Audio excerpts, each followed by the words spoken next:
Olá, eu sou a professora Verônica Guiar, da Universidade Federal de Rondônia, do Departamento de História, e também pós-doutoranda em História na Universidade de São Paulo. Hoje eu vou apresentar para vocês a comunicação intitulada Considerações sobre a História da Ordem Franciscana nos Escritos de Ângelo Clareno. Para fazer uma reflexão acerca da nossa fonte, eu trouxe dois conceitos básicos para a gente dialogar em relação à historiografia contemporânea, que são os conceitos de memória e o conceito de história. E aí eu lanço uma questão. Por que a gente tem que pensar nesses dois conceitos? Em primeiro lugar, porque a memória da história franciscana, ela está sempre em disputa. Não apenas na contemporaneidade. Temos que lembrar que os comentadores, e o Ângelo Clareno, que é o nosso objeto aqui de pesquisa, ele propõe escrever a história das origens do franciscanismo, a história da ordem franciscana no século XIV. Então, dentro dessa perspectiva, a gente tem que pensar que é uma crônica, uma narrativa, né, de um frade, e que essa narrativa, essa obra faz parte de outras, assim como outras obras dos frades na Idade Média, como patrimônio da ordem franciscana. Por isso, nós temos que refletir em relação à historiografia, em relação aos usos do passado, em relação ao lugar da história, né? E aí, uma questão, problema que faz com que a gente pense, né, em relação aos nossos conceitos é: como identificar essas disputas no campo historiográfico da história da ordem franciscana a partir das nossas fontes? No caso, os escritos de Clarena. Para fazer essa reflexão, ajudar a gente nessa reflexão, eu trouxe aqui dois livros importantes. Um deles é um livro do Jacques Le Goff, História e Memória, né? São diálogos importantes para a discussão, é um livro clássico, e também o livro do Maurice Halbach, que é a memória coletiva.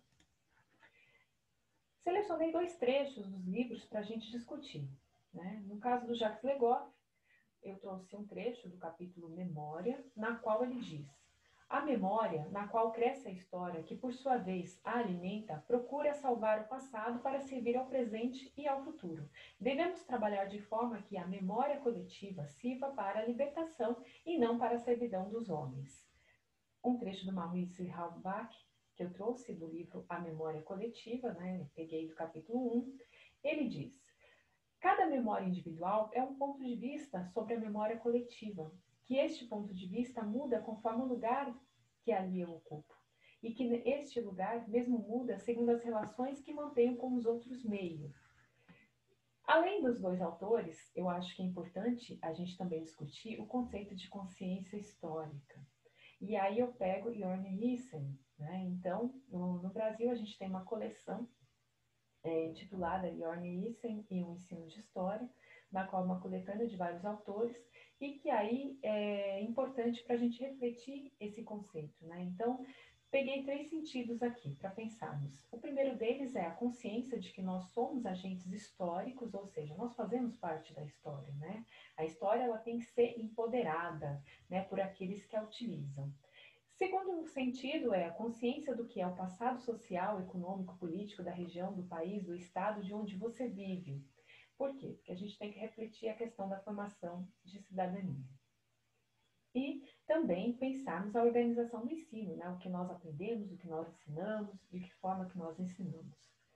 E o terceiro sentido é a utilização da história para ser uma ferramenta de alargamento, de expansão temporal, de se estudar a história. Então, a gente estuda temporalidades recuadas, como a Idade Média, justamente para a gente diferenciar, né, esse passado, esse presente, né, fazer esses jogos do passado e do presente, essas indas e vindas, né, esses dois tempos possíveis, e o terceiro que é o futuro. Por quê? Porque o que está aqui aposto é justamente essa questão da ciência, né? Nossa ciência histórica, né? Nossa pesquisa, nosso ensino, e isso tem a ver com as nossas fontes. Né? Então, as nossas fontes são os escritos de Ângelo Clareno, e aí eu vou trabalhar somente a primeira parte, né, do Liber Cronicarum, né? Eu não vou trabalhar todos os escritos do Clareno para essa comunicação, só selecionei um trecho do Liber, Por quê? Porque a gente tem aí fontes bastante amplas, né, bastante grande, né, a exposição, por exemplo, da regra dos frades menores é um livro bastante grande, na qual ele discute o conceito de pobreza, que não é o nosso foco aqui. O nosso foco é justamente discutir o conceito de história, né, como é que ele coloca essa crônica, né, esses 100 primeiros anos de história franciscana. Temos que lembrar que essa fonte ela foi produzida dentro das disputas políticas do século XIV e que Ângelo Clareno escreveu para os seus discípulos. As cartas de Clareno não vai ser objeto de discussão, né, nessa comunicação, mas também são escritos bastante instigantes para a gente discutir acerca dessa história franciscana. Então, indo para a nossa fonte, uma crônica ou a história das 7 tribulações da Ordem dos Frades Menores, nós vamos aí discutir o que Frei Angelo Clareno, ou Pietro da Fondombone, que entrou para a Ordem em 1270, né, chamado daquele grupo Fraticelli, ou espirituais franciscanos ali da região da Marca de Ancona. E o seu escrito, a história, né, das 7 tribulações da Ordem dos Frades Menores, é um escrito mais polêmico, na qual ele revela suas experiências, sofrimentos, perseguições. Ela data de 1323 a 1326, a gente não tem uma datação exata, depende da historiografia. E aí a gente tem que lembrar que esse escrito está dentro daquilo que a gente chama de tradição martirológica, né? Então, as tribulações seriam ele se refere às perseguições ao pequeno grupo que ele é herdeiro, o grupo de Frei Leão, grupo ligado a Francisco diretamente. E aí toda a obra permeia essa antítese da luta constante, né? Os filhos da carne, os filhos da carne seriam os filhos de Frei Elias, né? O primeiro-ministro da ordem que conspirava contra Francisco, impedia os planos de Francisco. E aí ele vai defender o grupo da qual ele pertence, que seriam os filhos do Espírito, né? Então, os filhos de Francisco e seguidores de Frei Leão. Então, de um lado, a gente tem o Elias como um antimodelo, né? A fonte de todo o mal, a origem da divergência dentro da história da ordem franciscana. E, por outro lado, a gente tem Leão, né? O Frei Leão como um modelo a ser seguido, né? Aquele que realmente estaria mais próximo às origens do franciscanismo. E a gente tem que lembrar que as fontes de Ângelo Clareno são as legendas, né? As agiografias, as vidas de santo, né? No caso da legenda de João, a legenda de Tomás de Celano, né? A legenda de Boaventura e de Irmão Leão. Né? Então, Clareno chama a legenda do Irmão Leão de 4 histórias sobre a vida de São Francisco. E além das geografias, nós temos também as cartas de Pedro João Olive, na qual Clareno vai tirar a ideia de 7 tribulações, que ele vai atribuir justamente ao relaxamento dos frades no tocante à pobreza. Não, os frades não estariam seguindo, né, a regra franciscana devidamente. Então ele faz uma releitura dessas fontes, porém ele traz a sua contribuição específica. Então, a crônica, né, ou a história das 7 tribulações da Ordem dos Frades Menores, tem alguns problemas. Ela não, por exemplo, Clareno não verifica as sucessões cronológicas. Ele erra, por exemplo, na ordem dos ministros gerais, né, os 100 primeiros séculos, 100 primeiros anos, né, da Ordem franciscana. Ele acaba errando nos dados, né, sobretudo na primeira tribulação. Muitas vezes ele coloca conhecimento de tradição oral das geografias, como já falei a vocês, mas que a gente percebe muitas contradições e erros na narrativa, né? Ele não segue um esquema cronológico, diferente da exposição da regra dos frades menores, né? Numa outra obra, na qual ele vai analisar trecho por trecho da regra franciscana, e aí ele segue a ordem da regra. Então é importante a gente entender que essa obra ela é importante não só porque nos traz informações sobre o século XIV, sobre um dos principais comentadores da regra franciscana, mas também porque ela vai ser relida no século XVI pelos capuchinhos. Né? Então, os capuchinhos vão utilizar muito das características aí, né, das informações que o Clareno coloca como história da Ordem dos Frades Menores. Então, lembrando a vocês que, de um lado, Clareno coloca os filhos carnais e, de outro, os filhos espirituais. Então, de um lado, nós temos os filhos da prudência carnal, né, os filhos carnais, e de outro, nós temos os filhos espirituais, os filhos da regra, aqueles que seguem a regra de Francisco. Isso é fruto de divergências, né? Então a gente percebe que tem aí uma divergência em relação à interpretação da regra e do que seria a intenção de Francisco, né? Então o problema está nessa interpretação, porque, segundo Clareno, a regra corrige os vícios, né? E ensina o caminho. Então, a primeira tribulação, como eu disse a vocês, não vou tratar das 7 tribulações nessa comunicação. A primeira tribulação corresponde ao terço da obra e ela está vinculada àquela discussão, aquele debate dos papas, né, no século XIII, que é a questão se a regra de 1223, a regra franciscana, ela tem o mesmo estatuto jurídico do testamento de 1226 de Francisco. O Clareno, ele vai colocar que sim, além de ter o mesmo estatuto, ele também acha que a regra bulada, né, a regra franciscana, a regra de 1223, ela deve ser lida sem nenhuma observação, sem glosas, assim como o testamento. Né? Então, como eu disse a vocês, ele retoma uma discussão jurídica para falar sobre a história da ordem dos frades menores, essa discussão jurídica dos papas do século XIII. Outra observação importante nessa primeira tribulação é que Cristo teria revelado a Francisco, então aí a base da pobreza, a base da humildade. Então a pobreza é um conceito chave da regra franciscana, ela está localizada principalmente no capítulo 6, né, a questão de distribuir os bens aos pobres, viver sem propriedades. Então na crônica o Clareno coloca: Cristo não queria esconder de Francisco quais coisas eram boas e quais coisas eram más, os enganos e quedas, os aborrecimentos e as tribulações. Ele também recorda o episódio do sonho de Inocêncio III, Francisco segurando a igreja, né? Segundo a crônica de Clareno, parecia estar se inclinando e ameaçando desabar. Então, ele chama muita atenção nessa primeira tribulação em questão da regra, né? Ele coloca várias metáforas, né, para se referir à regra. Ele chama a regra franciscana de árvore da vida, fruto da sabedoria, fonte do paraíso, arca da salvação, a escada que ascende ao céu, o pacto da aliança eterna, o evangelho do reino e a breve sentença que o Senhor pronunciou na terra com os seus discípulos. Além disso, a gente percebe também outras informações na crônica e que a historiografia contesta, né? Então, por exemplo, essa questão da amizade de Francisco com o Papa Gregório IX aparece na crônica, e aí a Maria Pio Bezzoni, nos seus escritos, né, ela coloca esse falso mito historiográfico, porque se a gente comparar as próprias geografias, né, então Tomás de Celano, Vita Prima, se a gente comparar a legenda de Boaventura, você vai ver como muda o papel de Gregório IX em relação à ordem franciscana e em relação a Francisco. Né? Então, só pela leitura dos nossos personagens, a gente já percebe que isso é um falso mito historiográfico, essa amizade de Francisco com o Papa Gregório IX. Ele era uma autoridade eclesiástica. Né? Além disso, outras passagens, né? Clareno coloca Francisco como o alter Cristo, aquele que imita Cristo, aquele que segue a pegada de Cristo, que vive a pobreza. Né? Ele vai falar principalmente da questão da primeira redação da regra, que Frei Elias teria assumido com as regras, seus seguidores também, ou seja, é o antimodelo. Né? Elias é o antimodelo.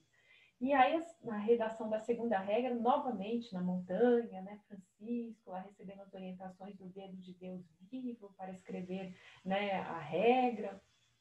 Então, mas aí houve correções do Papa Inocêncio, do Papa, desculpe, Honório III, né, no capítulo 10, quando ele menciona recorrer aos ministros para interpretar a regra. Né? Então, ele vai ver alguns perigos de divergências e divisões na ordem franciscana. Então, ele vai acabar colocando, né, na sua crônica justamente essas divisões, e as divisões começaram justamente com a elaboração da regra. Né? Então, a regra franciscana ela é um grande conflito entre os frades. E aí na crônica ele coloca, porque desse modo deve ser que os ministros os ministros são serventes de todos os irmãos. Então ele também, além de colocar a questão da redação da regra, ele coloca também a questão dos ministros, né? Então essas divergências e divisões da ordem também está associada aí ao papel dos seus ministros gerais. Bom, então o que a gente observa na historiografia? Primeiro, né? A gente percebe que o nosso personagem, né, Frei Clareno, ele tem uma trajetória conturbada no movimento franciscano. Ele foi preso em 1316, foi perseguido durante o pontificado de João XXII, né? Ele sofreu vários exílios, né? Felicia Croca coloca Frade Clareno como ao lado de Humbertino da Casale como um personagem importante, né? Um frade importante, expoente do movimento espiritual, né? Na marca de Ancona. A historiografia também acaba muitas vezes se dividindo na historiografia italiana, se dividindo entre aqueles historiadores que ressaltam a ortodoxia e santidade de Frei Ângelo Clareno e os historiadores que almejam demonstrar sua heterodoxia, seu fanatismo, né? Por isso que é importante a gente cotejar outras historiografias, né? Justamente para a gente discutir esse conceito de memória, né? Esses conceitos de história que aparece aí dentro da nossa crônica. E lembrando a vocês que sempre a nossa crônica, né, os escritos de Ângelo Clareno, ele faz parte de um patrimônio que eu chamo da Ordem Franciscana.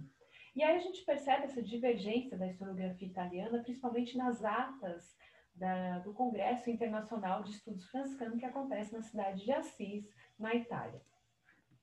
Então, o conceito de história da ordem, ele mescla a própria trajetória pessoal, né, de Clareno, e também um movimento específico, né, um movimento franciscano específico. A gente tem vários movimentos franciscanos. E aí, de novo, o cerne da questão é a interpretação da regra, né? Então, a regra aparece como fio condutor da história da ordem dos frades menores nos escritos de Clareno.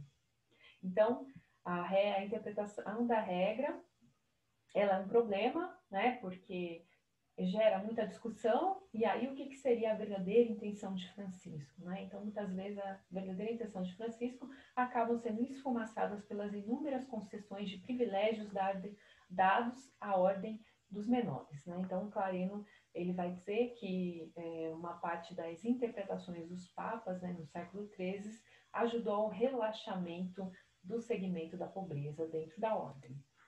E aí, alguns livros, né, da nossa bibliografia, como eu disse, é uma pesquisa inicial do nosso pós-doutorado. Então, alguns livros, como o do Felicia Croca, né, as atas do Congresso Internacional de Estudos Franciscanos, coloquei para vocês. Né, também a questão de uma historiografia fora da Itália, né, por exemplo, Lydia von Au, David Burr, né, norte-americano, entre outros autores. Né? Também coloco para vocês a Escola Francesa de Roma, né? Então, Jacques Delarran, né? Governar Servir, né? Francesco Passaggio, né? E aí a Maria Pio Alberoni, Santa Povetà e Beata Simplicità, que eu falei para vocês que ela toca na questão de alguns mitos historiográficos que foram sendo construídos ao longo aí da historiografia e muitas vezes por causa da leitura das geografias, né? Por isso que a gente tem que rever aí o papel de Frei Elias, né? Rever o papel do Papa, né? Por exemplo, o Papa Gregório IX, né? Rever aí outros papéis atribuídos a outros frades, porque uma parte desses papéis é fruto das geografias. Considerações finais. Então, assim, como disse a vocês, o Liber Corunicaro é importante para as gerações capuchinhas, né? Teria influenciado as primeiras gerações capuchinhas, mas ele também é importante para a gente refletir esse século XIV, né? E refletir a nossa história contemporânea, né? A nossa historiografia contemporânea, né? Então, quando o Ângelo Clareno retoma o problema das origens do franciscanismo, né? As polêmicas interpretações dos papas sobre a pobreza da regra, né, e o estatuto jurídico do testamento e da regra, né, um questionamento em torno da institucionalização do movimento franciscano, né, a gente tem que lembrar que ele faz parte de um movimento franciscano específico, né, ele tem uma experiência eremítica, prática, né, ele tem uma contestação em relação à aplicabilidade da regra no cotidiano dos conventos, porque também é um movimento mais específico, como coloquei para vocês, de uma região específica. E aí a gente tem que lembrar que a gente tem vários momentos, né, de prisões, né, que os frades, né, então você tem prisões do Frei Ângelo Clareno em vários momentos, né, perseguições, e aí eu coloquei para vocês 1290, quando o ministro-geral Frei Raimundo Galfret, né, ele chega à marca de Ancona, liberta esses frades rigoristas, né, pauperistas, e também coloquei esse contexto histórico, porque o Ângelo Clareno ele vai falar desse contexto histórico e vai atribuir isso como tribulações, né? Ele vai dizer que esse grupo, né, da marca de Ancona tinha a intenção de viver a própria experiência franciscana de forma mais rigorosa, no sentido idealizado do estado de espírito, né, de seguir a regra do testamento de Francisco, e que eles estavam sendo perseguidos. Né? Então, como eu disse a vocês, nos escritos de Clareno deixa transparecer esse olhar pessimista, né? Então, justamente pela vivência, né, e situações que ele passou dentro aí da ordem franciscana. Então, essas obras, muitas vezes a historiografia, ela coloca como os escritos de Clareno na seguinte posição, né, de heterodoxia, fanatismo, e aí a gente observa isso a partir, então, assim, de alguns escritos. Então, por exemplo, pega-se trechos, né, do Clareno e coloca: Clareno declarou que depois de todos os processos, de todas as lutas, era melhor ele sofrer todas as espécies de tormento e a morte do que se separar da obediência do seu chefe, do seu vigário, da sua igreja. Então a gente tem que tomar muito cuidado com a narrativa, né? A narrativa desses historiadores italianos, muitas vezes são narrativas associadas às suas posições políticas na contemporaneidade. Por isso que eu disse para vocês que a gente tem que pensar muito bem, né? Então, em que lado está essa historiografia? A gente tem que ter consciência histórica, né, do posicionamento desses historiadores. A gente tem que cotejar outras historiografias, justamente para a gente não comprar ideias, né, de uma historiografia específica. Bom, aí a gente percebe, então, que o Clareno ele inventa alguns conceitos, né, como o princípio da intocabilidade da regra, né, então regra testamento igual a observância, né, ele acha que o grupo dele, Frei Leão, é o grupo mais próximo ao franciscanismo, né, ao franciscanismo das origens, né, ele é um dos principais comentadores da regra, ele fala que não pode comentar a regra, mas ele próprio faz uma análise da regra, né, então a qualidade desses espirituais franciscanos da marca de Ancona, eles não se encontram na correspondência da quantidade de adesões, né? Como eu disse para vocês, mas a gente estudar essa especificidade aí de espiritualidade que precisa ser aprofundada, e a gente tem que identificar também a historiografia, né? Então, como que a historiografia analisa essa obra de Clareno, né? Então, o Ângelo Clareno tem uma contribuição própria, específica, diferenciada em relação ao conceito de história dentro da ordem franciscana, como eu disse a vocês.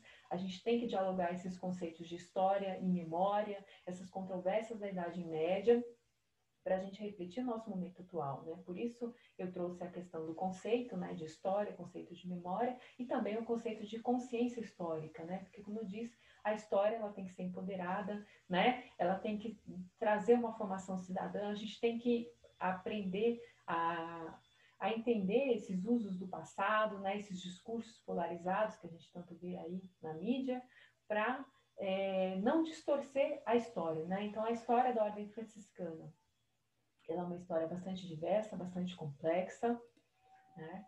E aí eu trouxe para vocês algumas referências historiográficas, não coloquei todas as referências, né?